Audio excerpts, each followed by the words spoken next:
There were Mesopotamian tombs, silver rings coiled in darkness, 8 grams, 10 grams, standardized weights resting beside the dead.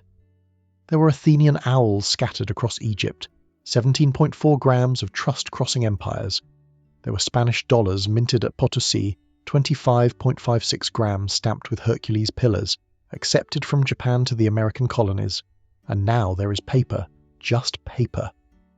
For 5 millennia, silver functioned as humanity's primary medium of exchange, the metal against which merchants measured value, kings collected taxes, and civilizations built commercial networks spanning continents. Its displacement from monetary systems, complete within living memory, reveals a truth those who hold physical metal in their hands already understand. Monetary systems are not natural law. They are collective agreements we can examine, question, change. Around 2800 BCE, in the Mesopotamian city-states, administrators made a deliberate choice.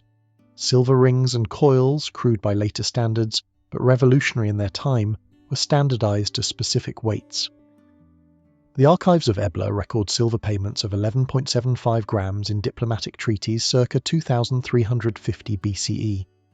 The Akkadian Empire under Sargon formalized the silver shekel at 180 barley grains weight around 2300 BCE, creating a measurement system that merchants across multiple kingdoms could trust without negotiation. This was not inevitable. This was chosen. Silver possessed properties that made it superior to earlier exchange media. It did not rust, decay, or perish like grain or textiles. It could be divided and recombined without loss. Its relative abundance compared to gold rendered it practical for everyday transactions rather than purely ceremonial exchanges. But these material advantages only mattered because administrative systems deliberately built frameworks around them. The Code of Hammurabi, circa 1800 BCE, specified silver compensation of 60 shekels for robbery victims, integrating the metal into Babylonian legal structures. Old Assyrian texts from 1950 BCE recorded silver-tin exchange rates at 1:7 ratios, demonstrating that Bronze Age merchants calculated relative values using silver as their unit of account.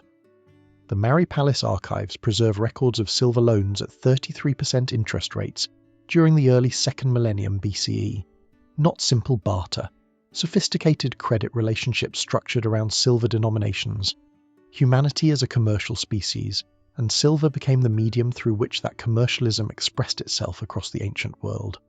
The Lydians, around 600 BCE, accomplished something extraordinary. They took raw silver ingots, whose value depended on weighing and assaying with each transaction, and stamped them with the lion of their kings. This official seal guaranteed both weight and purity, transforming raw metal into currency through governmental authority. The innovation spread explosively. Within a century, over 100 mints operated across the Greek world. But it was Athens that demonstrated silver's true power. The Laurium mines, southeast of Athens, began producing astonishing quantities of silver in the 5th century BCE. An estimated 900,000 ounces annually during peak operations, employing 20,000 enslaved workers in shafts reaching 100 meters underground. Under Themistocles, Athens invested this silver wealth directly into trireme construction, building the fleet that defeated the Persian navy at Salamis in 480 BCE. Silver-financed empire.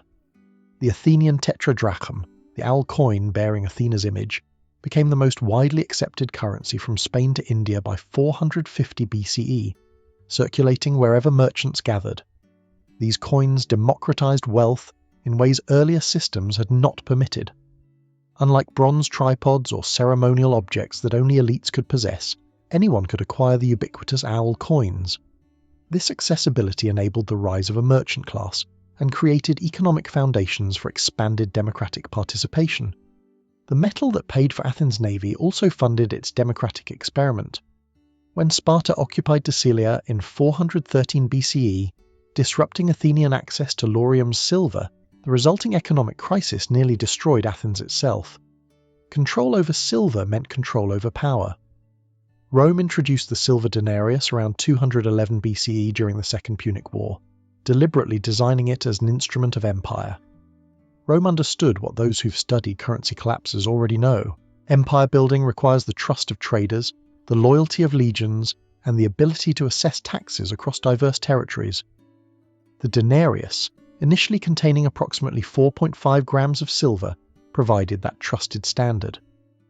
But then came the inevitable corruption that fiat advocates never mention when defending paper. Augustus maintained the denarius at approximately 95 to 98% silver. Nero reduced the content to 93.5% in 64 CE to cover imperial extravagance. Subsequent emperors continued the debasement, 83.5%, then 78.5%, eventually falling to approximately 50% by Caracalla's reign. By 300 CE, during the 3rd century crisis, the denarius contained just 5% silver, essentially a copper coin with silver wash that wore off in a merchant's palm. Citizens hoarded better quality older coins while circulating only the most debased ones. This phenomenon, where bad money drives good money out of circulation, became known as Gresham's Law, though the merchants of Rome needed no economist to explain what their hands already understood. The coin that once bought a day's labour now bought nothing, and the empire that had conquered the Mediterranean world unravelled alongside its debased currency. If you don't hold it, you don't own it. Rome's citizens learned that truth the hard way.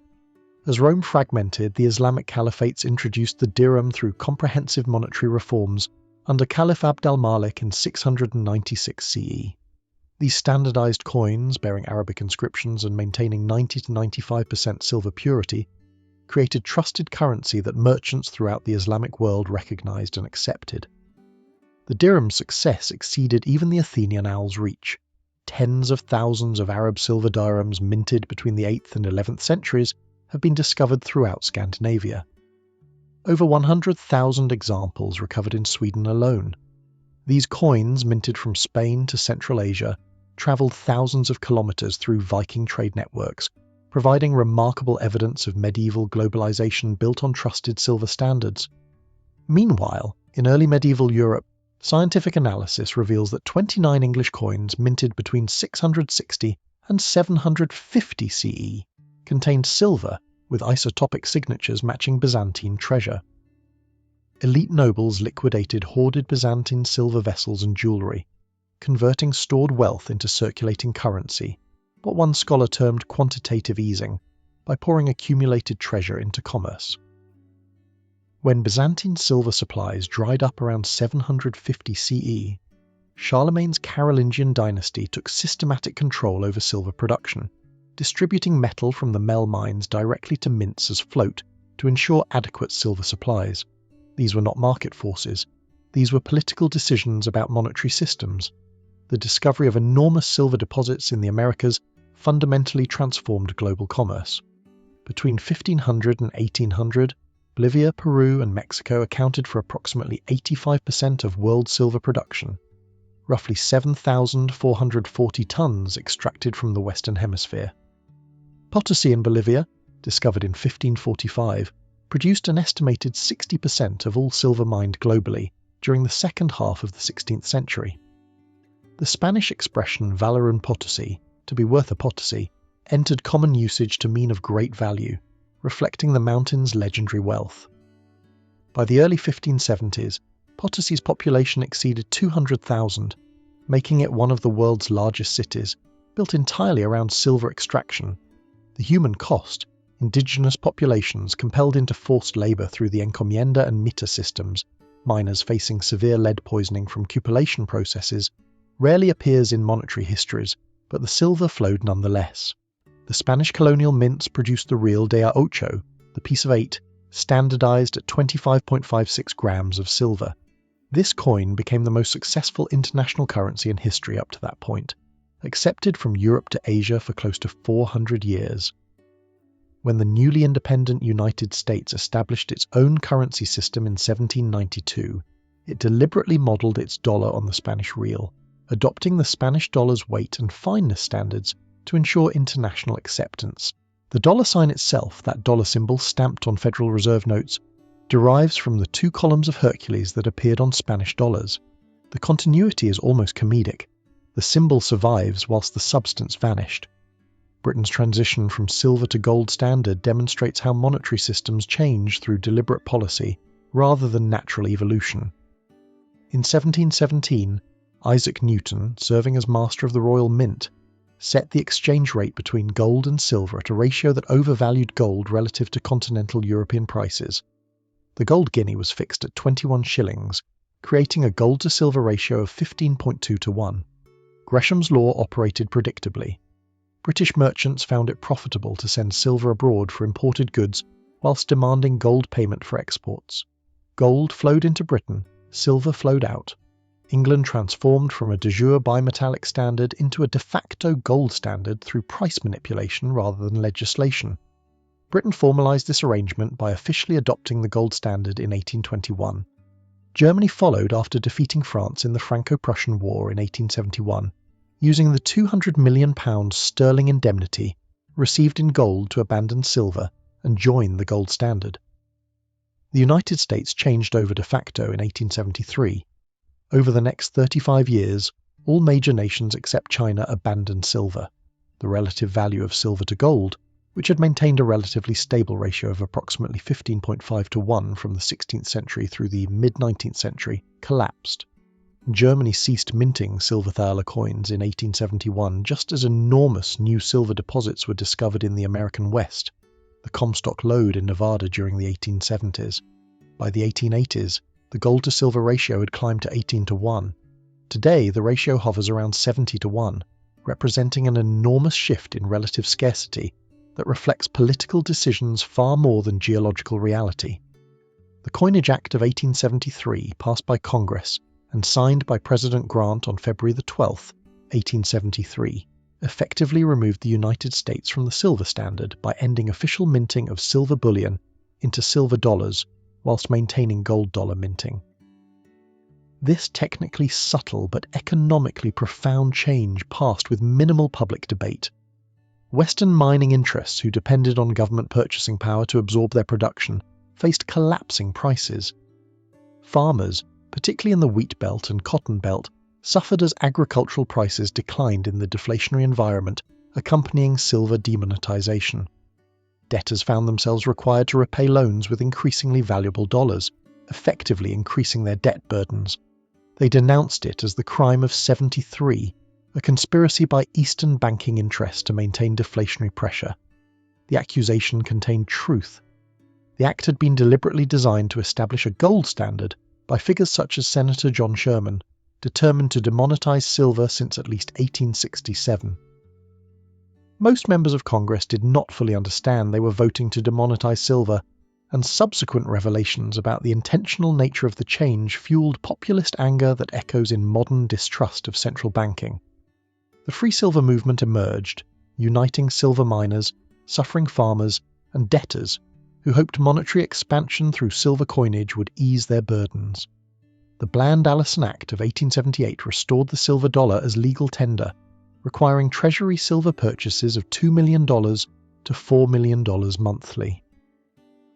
The Sherman Silver Purchase Act of 1890 increased monthly purchases by 50%, but the economic establishment blamed these silver purchase requirements for depleting gold reserves and precipitating the Panic of 1893. President Grover Cleveland engineered repeal of the Sherman Act in summer 1893, ending government commitment to silver purchases. The 1896 presidential election became a referendum on silver's monetary role. William Jennings, Bryan delivered his famous Cross of Gold speech, but William McKinley's Republican victory proved decisive for Eastern financial interests. The Gold Standard Act of 1900 made gold the sole standard for all American currency, formally ending the debate. For a while, the Bretton Woods Agreement of 1944 pegged the dollar to gold at $35 per ounce, relegating silver to a supporting role. When American trade deficits and gold outflows created systemic tensions in the 1960s, President Nixon unilaterally suspended dollar convertibility into gold in August 1971. The Nixon shock that freed precious metals, prices to float in open markets for the first time in decades. The removal of price controls unleashed speculative forces.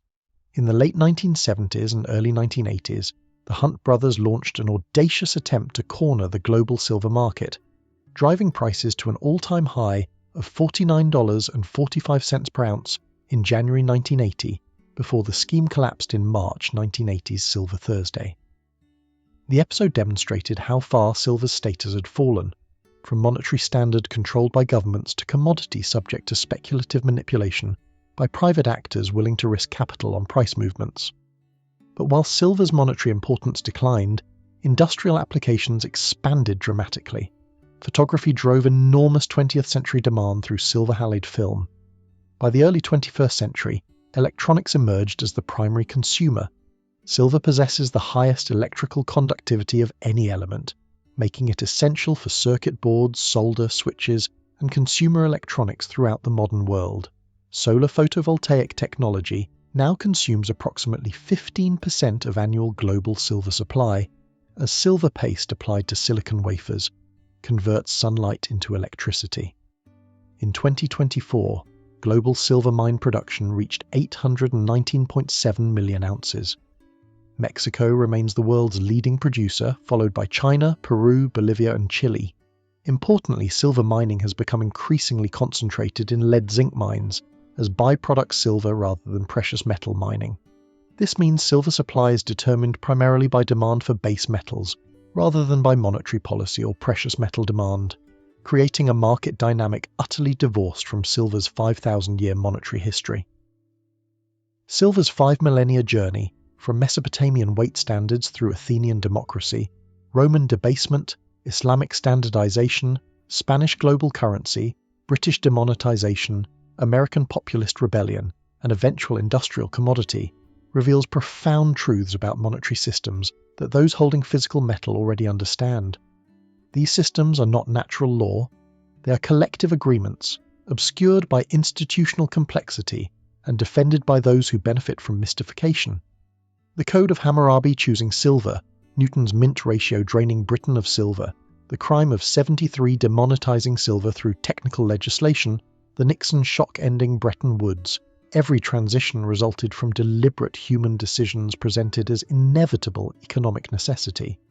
The merchant who trusted a Spanish dollar's weight in 1650, the Roman citizen holding a debased denarius in 250 CE, the American farmer demanding free silver in 1896, they all understood what modern holders of physical metal understand. If you don't hold it, you don't own it. The silver rings in Mesopotamian tombs, the Athenian owls scattered across Egypt, the Spanish dollars that funded early America, these were agreements we could touch, weigh, and verify. The paper promises that replaced them, the digital entries in ledgers that central banks manipulate, the fiat currencies simultaneously failing as debt compounds and purchasing power erodes. These are agreements built on trust in institutions that have repeatedly demonstrated they will debase, manipulate, and confiscate when expedient. Silver's history teaches that no monetary system is permanent. The Mesopotamian shekel lasted millennia. The Roman denarius endured centuries before debasement destroyed it. The Spanish dollar functioned for 400 years. The Bretton Woods system collapsed within 3 decades. The fiat experiment begun in 1971 approaches its 6th decade, and those who've studied previous collapses recognize the patterns: expanding debt, currency debasement, wealth inequality, popular distrust, and the inevitable flight to tangible assets that cannot be printed, debased, or confiscated through a keyboard. The story of silver ultimately reveals that monetary systems are chosen, not natural, that institutional complexity obscures simple truths about collective agreement, and that the weight of metal in a merchant's palm has outlasted every empire that claimed to guarantee its value through decree alone.